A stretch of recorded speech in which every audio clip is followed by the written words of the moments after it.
Chegou o momento da nossa aula de literatura semanal, que eu espero sempre que seja um momento de algum relaxamento, por conta da leveza que é a matéria de literatura. A gente está trabalhando o módulo 11. Na semana passada falamos sobre o barroco e eu fiquei essa semana, que nós estamos, falar de duas características muito importantes do barroco, que são o cultismo e o conceptismo. O que é o cultismo? Os poetas barrocos, alguns deles, gostavam muito da forma, escolher uma forma bem rebuscada para os seus poemas. E esse rebuscamento acontecia como? Pela escolha das palavras. Então eles faziam questão de criar uma poesia onde as palavras eram escolhidas assim com muito critério, para que ficassem bem colocadas. Muitas vezes um verso terminava com uma palavra e o verso seguinte iniciava com aquela mesma palavra. Eles iam fazendo uma brincadeira e colocando o poema num formato que eles consideravam esteticamente bonito. O culto à forma, o culto à escolha das palavras, para que o poema ficasse muito mais bonito formalmente do que, na verdade, compreensível. O conceptismo está ligado à ideia. Então, o padre Antônio Vieira, que foi um grande mestre do conceptismo, ele aproveitava ideias que ele lançava e que faziam com que os seus ouvintes, porque no caso eram sermões, e também os seus leitores, que depois tinham a chance de ler aquilo que ele escrevia, ele fazia com que as pessoas refletissem. Ele ia apontando elementos e, ao longo do texto, construindo a tese que ele queria defender. Então, o padre Antônio Vieira é um mestre no conceptismo, no fazer as pessoas meditarem e entenderem uma determinada tese que ele queria desenvolver.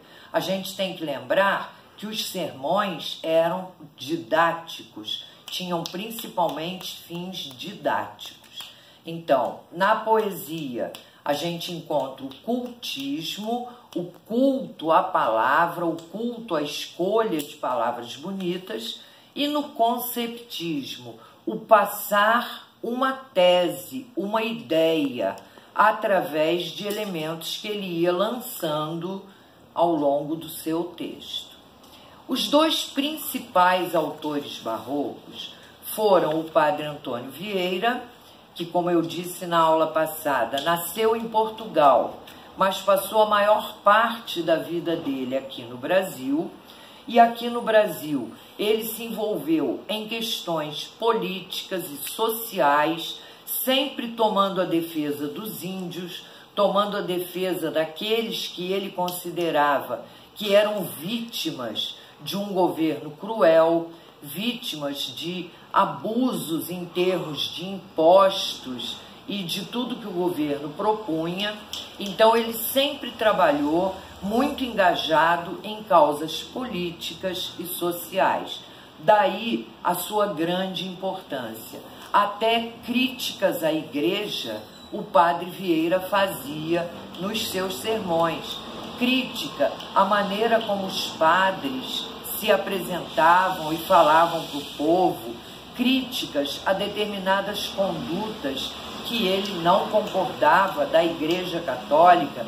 Ele pensava muito nas pessoas menos favorecidas e tomava a frente, tomava a defesa da população que ele considerava a população oprimida. Gregório de Matos, o grande poeta e o maior poeta barroco, o Boca do Inferno, como eu disse na aula passada, escreveu poesias lírico-amorosas, escreveu poesias sacras, né, religiosas, mas ele ficou realmente muito famoso pela sua poesia satírica, por isso chamado de Boca do Inferno.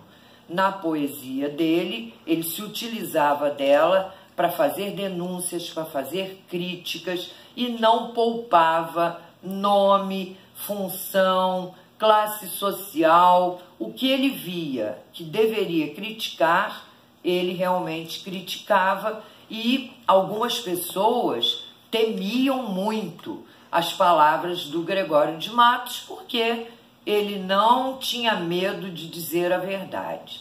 São eles os dois grandes nomes do barroco no Brasil: Padre Antônio Vieira e Gregório de Matos Guerra, o grande poeta, o Boca do Inferno. Bom, o tempo vai passando, coisas vão acontecendo na humanidade durante esse período, virá a grande revolução industrial, vai chegar a hora do iluminismo e a humanidade vai começando a pensar diferente. Então, no século XVIII, surge um novo movimento, uma nova escola, que é o arcadismo. Nesse momento histórico, pessoal, aqui no Brasil, o governo já estará centralizado em Minas Gerais. É a época do ouro, é o ciclo do ouro. Então, Ouro Preto é a cidade mais famosa. Naquela época era chamada de Vila Rica e a sede do governo era ali. Então, a gente imagina que o contexto histórico do arcadismo é uma parte muito importante da nossa história, porque é nessa época que vai acontecer a Inconfidência Mineira. Justamente a Inconfidência Mineira tem por trás os poetas do arcadismo. Eu costumo dizer que os poetas do arcadismo pregavam uma coisa e, na verdade, viviam outra. Como assim? A teoria dos árcades é a vida simples. Eles consideravam o barroco um estilo de profundo mau gosto. Então, eles quiseram retornar à simplicidade da vida. E onde que a vida é simples? É no campo. Os poetas árcades tinham como temas principais das suas poesias os temas pastoris, o campo, o bucolismo. Como era bom viver no campo. Que vida maravilhosa ser pastor, plantar, colher. Os temas giravam em torno disso. Por outro lado, os poetas do arcadismo não viviam esse tipo de vida. Eles eram atuantes, eles idealizaram, pode-se dizer, a Inconfidência Mineira.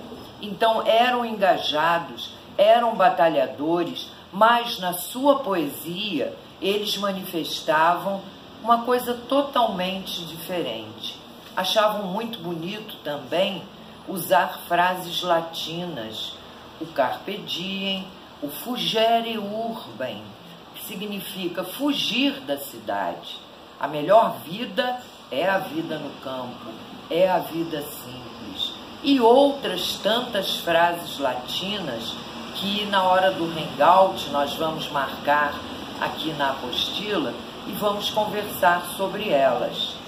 A poesia do arcadismo, como eu disse, ela tem esses temas pastoris. Nós vamos encontrar o grande Tomás Antônio Gonzaga como um dos maiores poetas dessa fase. E a sua obra, Marília de Dirceu, vale ser mencionada pelo seguinte: Marília era uma pastora, Dirceu era um pastor. Eles costumavam até adotar nomes gregos. A poesia tinha envolvimento da mitologia grega e eram recursos que eles utilizavam. Marília é uma pastora, Dirceu é um pastor, Eles vivem no campo, aquela vida maravilhosa que os Árcades pregavam, e ali acontece um romance. Tomás Antônio Gonzaga estava escrevendo essa sua obra, que não é muito pequena, Marília de Dirceu, e no meio, mais ou menos, da sua escrita, ele que, como Dirceu, porque ele se representava por meio do pastor Dirceu. Era um pastor jovem, cheio de esperanças, cheio de sonhos. Mas no meio do caminho da escrita dessa obra, ocorre a Inconfidência Mineira. Tomás Antônio Gonzaga é um dos poetas que é condenado à prisão e ao exílio. Então, na outra parte da obra Marília de Dirceu, que ele acabou de escrever já no exílio, nós vamos perceber um Dirceu totalmente diferente daquele do início da obra. Ele já seria, então, um homem amargurado, infeliz e sem esperança, exatamente como o poeta se sentia. Ele participou ativamente da Inconfidência e ele foi um dos condenados a nunca mais poder voltar ao Brasil. Um outro grande nome do arcadismo é Cláudio Manuel da Costa.